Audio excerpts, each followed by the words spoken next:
Buenas noches, bienvenidas y bienvenidos nuevamente a un programa de entrevistas de cursos del Centro de Estudios Superiores Universitarios de la Universidad Mayor de San Simón.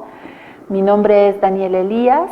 Esta noche voy a estar dirigiendo esta sesión de entrevistas. Tenemos una invitada muy especial con nosotras y nosotros. Se trata de Mónica Novillo González. Buenas noches, Mónica, un placer tenerte aquí. Ella es comunicadora social con maestría en políticas públicas de género, fue coordinadora de la red ADA, Red de Trabajadoras y Trabajadores de la Información y Comunicación, y el grupo de trabajo sobre embarazo no deseado y aborto en Cochabamba. Participó en la elaboración de estrategias de incidencia política para la transversalización de la perspectiva de género y la inclusión de los derechos de las mujeres en la Constitución Política del Estado y otras propuestas de ley para mejorar las condiciones de vida de las mujeres bolivianas. Fue secretaria ejecutiva de la Coordinadora de la Mujer y cuenta con publicaciones sobre participación política de la mujer y de género, entre otras. Actualmente es especialista en gestión de programas ONU Mujeres. Buenas noches, Mónica. Muchas gracias por aceptar esta invitación. Gracias a ti por la invitación, Daniela, y bueno, empecemos a conversar. Bueno, el tema que nos convoca hoy, especialmente por tu recorrido y tu experticia, es la democracia paritaria. Yo quisiera que si podrías explicarnos un poco cuál es este salto de la paridad en términos cuantitativos, que tiene además toda una trayectoria, ¿no? Desde la ley de cuotas y bueno, además una participación bien activa desde tu área de profesión en la Constitución Política del Estado, con mujeres presentes en la historia, ¿no? Un montón de cosas que has ido haciendo. Entonces, ¿cuál es este salto significativo de pensar la democracia en términos cuantitativos paritarios a pensar la democracia paritaria ahora? Bueno, vamos a hacer como un recorrido y sobre todo reconociendo que el planteamiento de la democracia paritaria es como ya una evolución de varios tipos de medidas que han demandado las mujeres para lograr el reconocimiento de su derecho a la participación política. Podemos hacer un recorrido en la historia boliviana pasando de la demanda por el derecho primero al voto de las mujeres, que inicia con el movimiento sufragista, pero además que coincide con los movimientos sufragistas de no solamente de la región de América Latina, sino del mundo, mujeres que demandaban el reconocimiento de su derecho al voto y que posteriormente se convirtió también en la demanda por el reconocimiento del derecho a participar como candidatas. En el caso boliviano, el sufragismo llega, digamos, a tener éxito justamente con la revolución del 52, en el que se reconoce no solamente el derecho de las mujeres a votar, sino el derecho de las personas indígenas también a votar.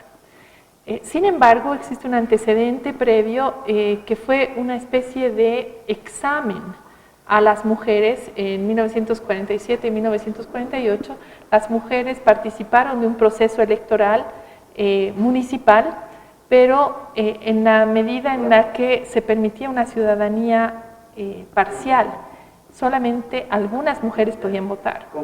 Solamente podían votar las mujeres que tenían una renta, mujeres que sabían leer y escribir. Entonces fue una muestra de una ciudadanía restringida aún. Posteriormente, como ya decía, en 1952 se logra el voto universal y las mujeres pueden participar recién unos años después en la primera elección en la que se pone o se ejercita este derecho. En 1948, y justamente hay un artículo que recientemente ha salido sobre esa experiencia de voto, fue tomado como una prueba para ver si las mujeres no se equivocaban y si podían ejercer su derecho, un derecho tutelado, un poco cuidado con los hombres para ver si no se equivocaban, ¿no? Y recién luego se reconoce ese derecho. Y en la lucha de las mujeres por seguir participando en el ámbito político, entre el 50 y el 70 y luego en los procesos de dictadura, las mujeres tenían una serie de formas de participar al interior de los partidos políticos, pero nunca participando en los núcleos de decisión. Entonces, es a partir más bien de la recuperación, del proceso de recuperación de la democracia después de los procesos de dictadura, que las mujeres empiezan a demandar con más fuerza su presencia en los ámbitos de decisión y sobre todo participar en los espacios como el Congreso Nacional, participar en las listas de candidaturas como candidatas con porcentajes muy bajos. Lo que veíamos era que antes de la década del 90, y voy a hacer énfasis en el 90, porque se instituye a partir de una iniciativa que fue una iniciativa a nivel regional, la Argentina, que empezaron a provocar sí, un debate sobre la inclusión de las mujeres a partir de medidas específicas, medidas de acción afirmativa les llamamos, que son una expresión de esas medidas son justamente las cuotas. Entonces, hasta llegar a las cuotas, la demanda de las mujeres por estar en los espacios de decisión no se traducía nada más que en promesas. Las mujeres estaban en los partidos políticos. Después en la recuperación de la democracia, las mujeres habían logrado, a partir de una acción política como una huelga de hambre, habían logrado que caiga la dictadura, y en el proceso de recuperación siempre quedaba como pendiente la posibilidad de que las mujeres estuvieran en los espacios de decisión. Y era una promesa que ha sido muy criticada tanto en las mujeres que han militado en partidos de izquierda como de derecha, que era mejor esperen un poco, que las mujeres esperen un poco más mientras se alcanzaba la revolución, y que luego venía la revolución que iba a incluir a las mujeres. Entonces vemos cómo todas las revoluciones siempre postergan las demandas y los intereses de las mujeres. Entonces, primero se instituyó la cuota, y a partir de la cuota en Bolivia hemos tenido una serie de experimentos, casi de prueba y error, para ver cuáles eran las fórmulas que funcionaban. En un momento la cuota, luego como la cuota siempre encontraba una trampa, se propuso que la cuota se aplicara de cada 3 candidaturas y una sea mujer. En el caso de boliviano hemos visto que la cuota y este principio de que de cada 3 candidaturas una fuera mujer, siempre dejaban las mujeres en el 3, en el 6 y en el 9. Después, hacia la Asamblea Constituyente hubo una fórmula mixta, una fórmula mezclada. Se jugó con la figura del binomio por departamentos en las candidaturas que eran elegidas 5 por departamentos, porque se trató de combinar también la fórmula territorial con la representación poblacional.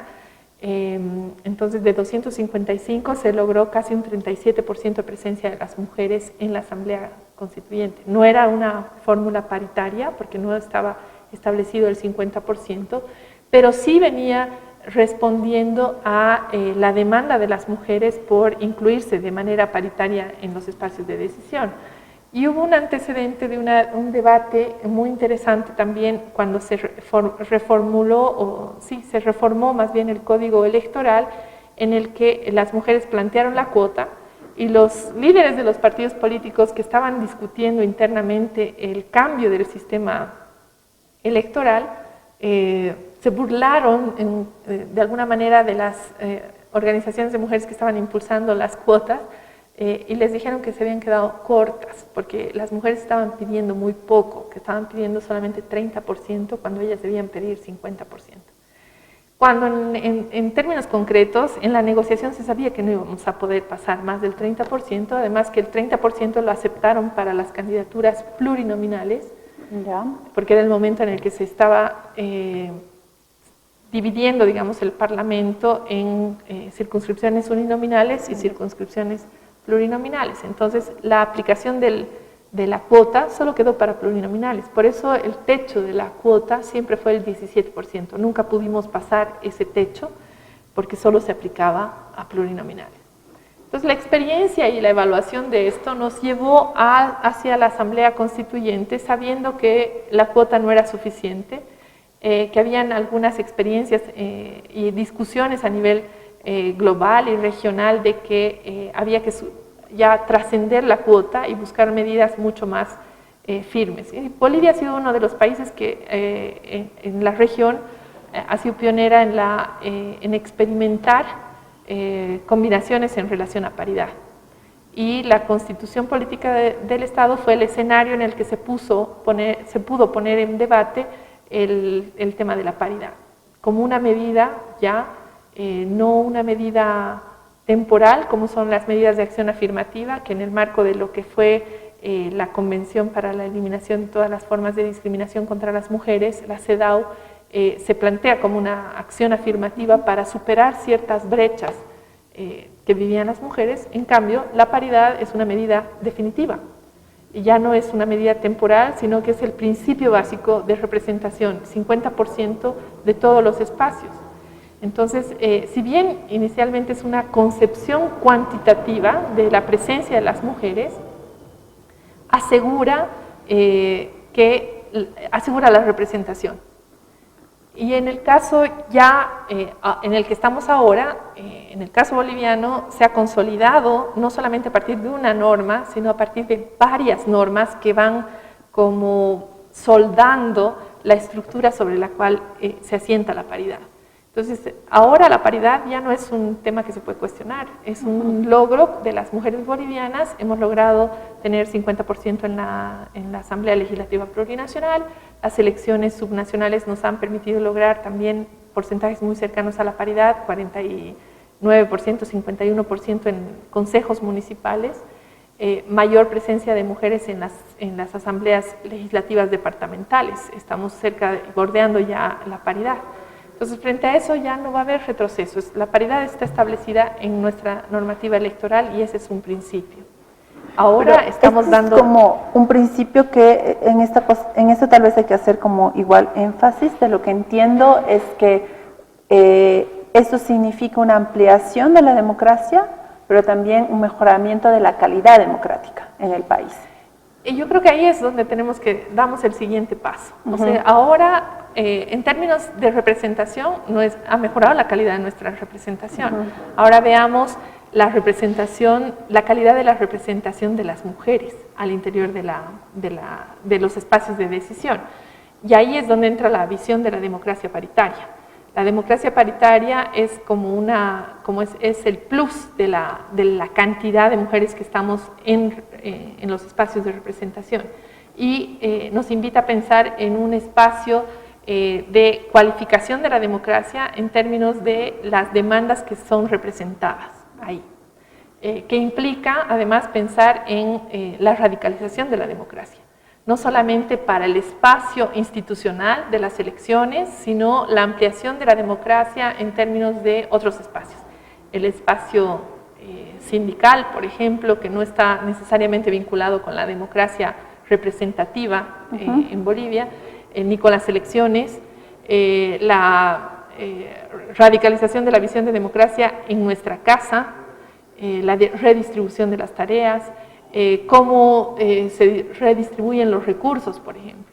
Toca también al interior de los partidos políticos. Invita a pensar que la democracia, como forma y expresión de la convivencia humana, tiene que redistribuir el poder en todos los niveles. Y eso es mucho más complejo. Sin embargo, se pueden ir dando pasos importantes con miras a llegar a alcanzar la democracia paritaria. Entonces, la democracia paritaria todavía es una aspiración que implica a la democratización y la radicalización de la democracia en diversos espacios. Ok. Y además nosotros estamos pensando como que en todo este recorrido que has hecho súper interesante del momento en el que las mujeres empiezan a demandar la participación, primero la visibilidad política a través de necesitamos votar, porque si no votamos cuando las demandas de las mujeres importan, digamos, ¿no? Si no votamos cuando somos consideradas ciudadanas. Después a estar en el espacio de la política institucional, pero ahí también estamos hablando de mujeres de clase media o clase letrada, aristócrata inicialmente. Y hay otra revolución que va de por medio también, que incorpora después a las mujeres además indígenas, ¿no? Ya no vemos solamente mujeres, sino también mujeres indígenas en el escenario de la política institucional. Hay algunos hitos que se marcaron, ¿no? yo sé, con algunas cosas me olvido con mucha claridad. Ha habido en la década de los 90 ya incursión de mujeres indígenas en la política. Bueno, seguramente el más emblemático es Mercedes Remedios Loza. Sí. Sin embargo, por ejemplo, en Cochabamba teníamos a una mujer de pollera, Cholita, diputada en la década de los 90, doña Costa, ahorita me voy a olvidar su apellido, pero que estaba sentada en el Parlamento junto a María Lourdes Zavala, Erika Brockman, que eran senadora una y diputada María Lourdes. Clase media, pero también estaba doña Costa, que no me acuerdo del apellido, pero ellas tres, digamos, eran como la bancada de mujeres en Cochabamba. Y habían mujeres, como en el caso de Remedios Loza, que ya habían incursionado en ese espacio. No en la medida que luego se presenta a partir de la Asamblea Constituyente, porque lo que hace la Asamblea Constituyente es ampliar el espacio. Ya la propia proceso constituyente ya tenía una presencia,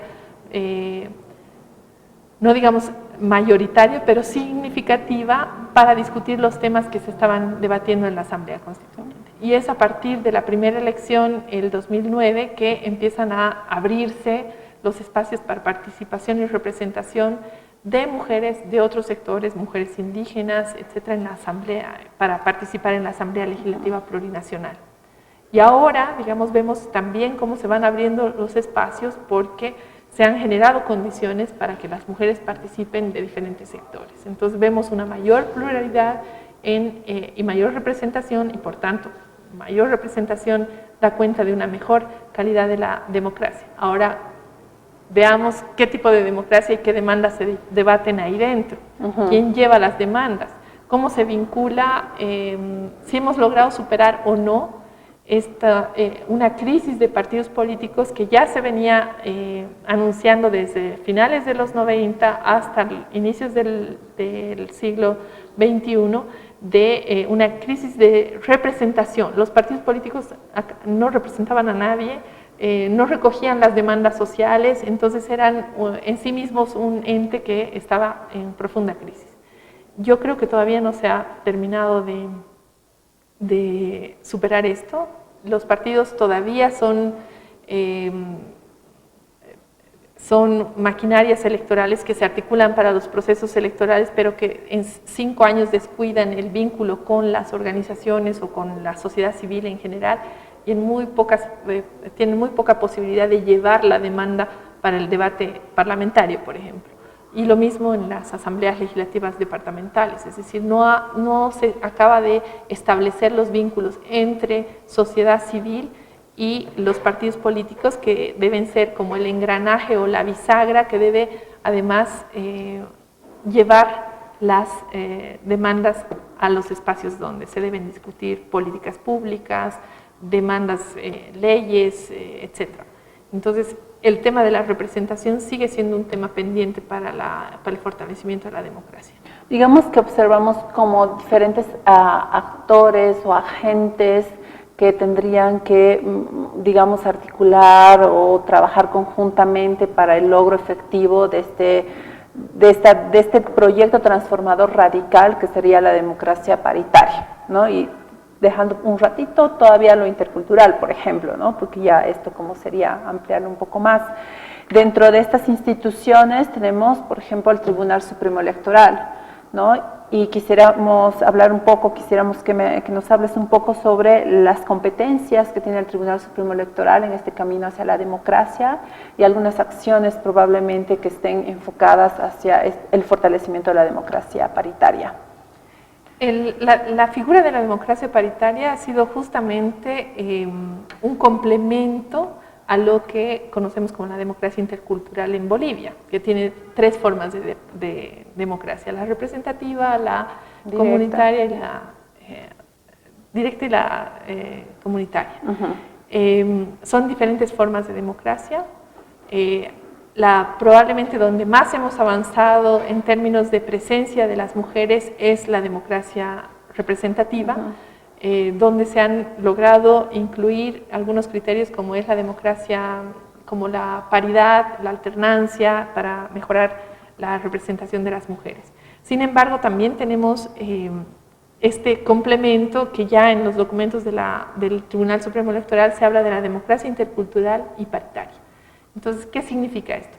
El rol que cumple el Tribunal Supremo Electoral, primero para asegurar que los principios de paridad y alternancia se cumplan a rajatabla en los procesos electorales, pero además en un conjunto de normas, por ejemplo la ley de organizaciones políticas, que los partidos políticos incluyan este principio en la forma en cómo operan.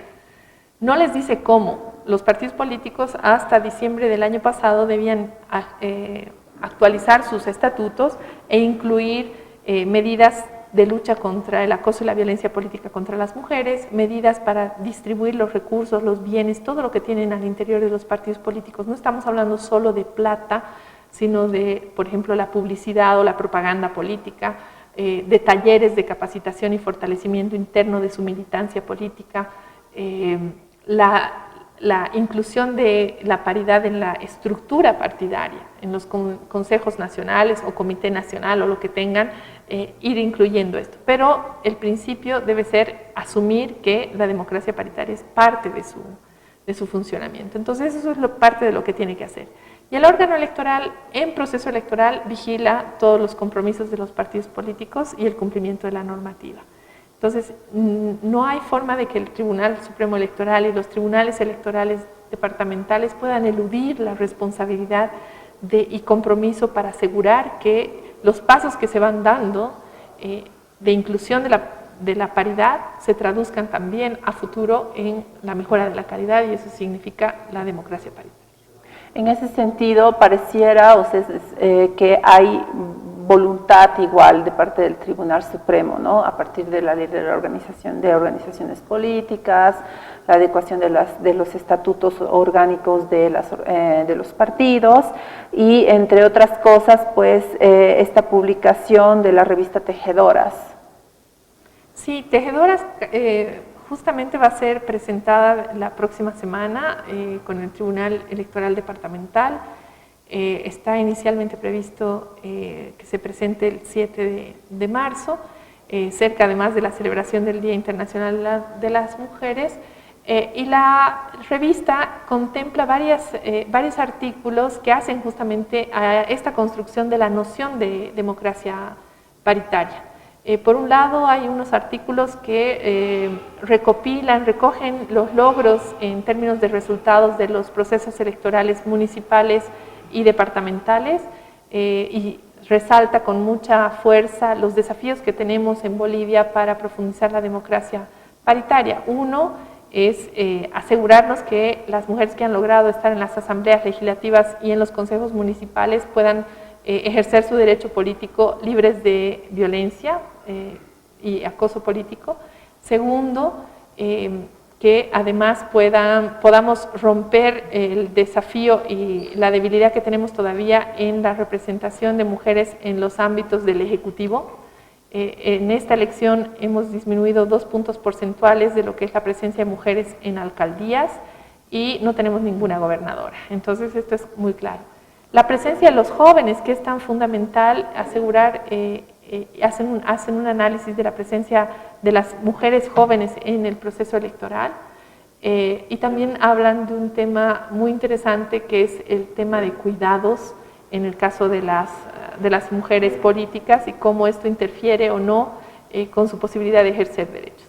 Y finalmente está un artículo de Marcela Rebollo que hace justamente referencia a las elecciones de 1948 y esta suerte de examen que nos tomaron a las mujeres para poder ejercer nuestra ciudadanía. Entonces, bueno, quedan invitadas todas a leer esta revista del Tribunal Supremo Electoral para seguir reflexionando sobre lo que es la democracia paritaria.